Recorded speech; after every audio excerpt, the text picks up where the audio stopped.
пандемія не нагода адмаўляцца ад свята, тым больш такога, як Новы год. Нягледзячы на абмежаванні і ўмоўнасці, сустрэчы з дзядулем Марозам і казачнымі героямі чакаюць усе.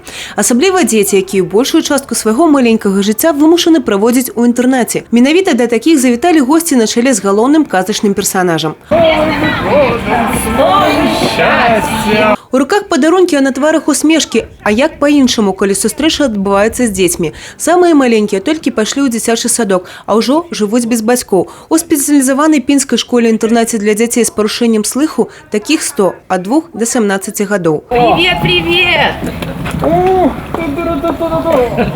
Вулічны флешмоб – новая прапанова ад арганізатараў акцыі. Усё для бяспекі дзяцей і дарослых. Это трогательно, это не передать словами, когда видишь глаза этого ребенка. И это сегодня неформальное какое-то мероприятие, это от души, от сердца сегодня. Было поздравление нашего центра областного с таким хорошим праздником, как Новый год и Рождество.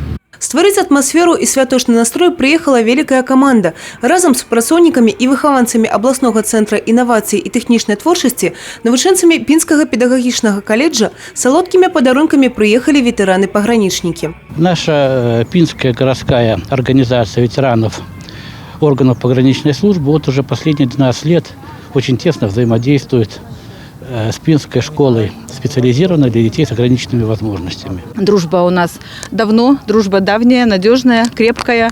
С ветеранской организацией пограничников мы работаем уже больше 10 лет. С Центром инновационного творчества тоже уже более 5 лет.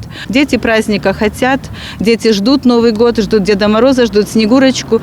И для них не всегда можно объяснить, тем более детям с особенностями психофизического развития, что этого не будет.